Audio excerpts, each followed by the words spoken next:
Hi అండి. పిల్లలు ఎంతో ఇష్టంగా తినే మ్యాగీ నూడిల్స్ అండి. ఇవి ఒకసారి ఇలా ట్రై చేయండి. చాలా టేస్టీగా ఉంటాయి. ఇప్పుడైతే ప్రాసెస్ చూసేద్దాం. గ్యాస్ స్టవ్ ఆన్ చేసుకుని దాని మీద ఒక గిన్నె పెట్టుకొని దాంట్లోనే కొన్ని వాటరు, కొంచెం ఆయిల్ వేసుకోవాలి. ఆయిల్ వేసుకొని బాగా మరగనివ్వాలి. ఇక్కడైతే నేను 5 మ్యాగీస్ అయితే తీసుకున్నానండి. ఇలా వాటర్ మరిగిన తర్వాత ఆ 5 మ్యాగీస్ మొత్తం దీంట్లో వేసేసుకోవాలి. వేసుకుని ఇలా ఉడికించుకోవాలండి. చూడండి ఎలా ఉడికిపోయాయి. ఒక 5 మినిట్స్ తర్వాత ఇవి వాటర్ అన్నీ వంచేసుకుని ఇలా చల్లారనివ్వాలండి. ఒకసారి ఒకటి పట్టుకుని చూడండి. ఇలా ఉడికితే సరిపోతుంది.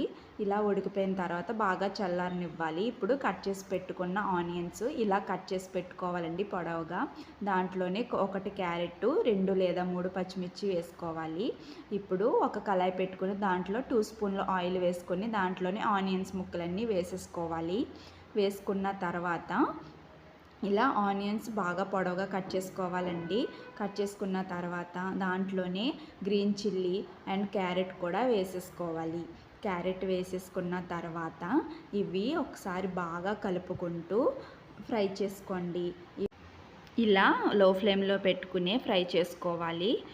హై ఫ్లేమ్లో పెడితే త్వరగా మాడిపోతుందండి. అందుకని లో ఫ్లేమ్లో పెట్టుకుని ఇలా ఫ్రై చేసుకోండి. ఎక్కువ ఫ్రై చేయొద్దు ఆనియన్స్ ఎక్కువ ఫ్రై చేసేస్తే నూడిల్స్లోకి బాగోదు. దాంట్లోనే కొంచెం అల్లం వెల్లుల్లి పేస్ట్ వేసుకొని కొంచెం పచ్చివాసన పోయేంత వరకు వేపుకోండి. పచ్చివాసన పోయిన తర్వాత ఆ నూడిల్స్ తీసుకొచ్చేసి దీంట్లో అయితే వేసేసుకోవాలి.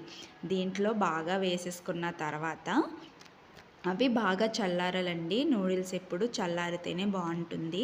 చల్లారించిన నూడిల్స్ మొత్తం దీంట్లో వేసేసుకొని ఒకసారి బాగా కలుపుకోవాలి. పక్కన తిప్పుకుంటూ బాగా కలుపుకోవాలి. దాంట్లోనే 1 స్పూన్ కారం అయితే వేసుకోవాలి. కారం వేసిన తర్వాత కొంచెం సాల్ట్ తక్కువగానే వేసుకోవాలండి. సాల్ట్ వేసేసుకోండి. దాంట్లోనే ధనియాల పొడి వేసుకోండి. ధనియాల పొడి లేకపోతే చికెన్ మసాలా అయినా వేసుకోవచ్చు. నేనైతే ధనియాల పొడి, చికెన్ మసాలా కూడా వేసుకున్నానండి.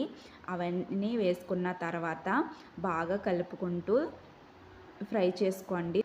ఇలా కింద నుంచి బాగా ఒకసారి కలుపుకున్న తర్వాత దాంట్లోనే మ్యాగీ మసాలా అయితే వస్తుందండి. ఫస్ట్గానే ఇలా మ్యాగీ మసాలా కట్ చేసుకుని ఒక బౌల్లో అయితే వేసుకోవాలి.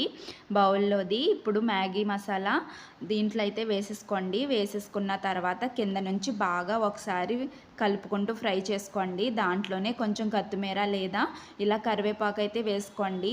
నేనైతే కరివేపాకు వేస్తున్నాను. ఫ్లేవర్ అయితే బాగుంటుంది. బాగా ఒకసారి కింద నుంచి కలుపుకుంటూ ఫ్రై చేసుకోండి. ఒక 5 మినిట్స్ తర్వాత ఇలా అయితే రెడీ అయిపోతుంది. గ్యాస్ స్టవ్ ఆఫ్ చేసేసుకుని సర్వింగ్ బౌల్లో సర్వ్ చేసుకుంటే అంతేనండి. ఎంతో టేస్టీగా ఉండే మ్యాగీ నూడిల్స్ అయితే రెడీ అయిపోయాయి. ఇవి పిల్లలు చాలా ఇష్టంగా తింటారు. Please subscribe my channel. Thank you for watching.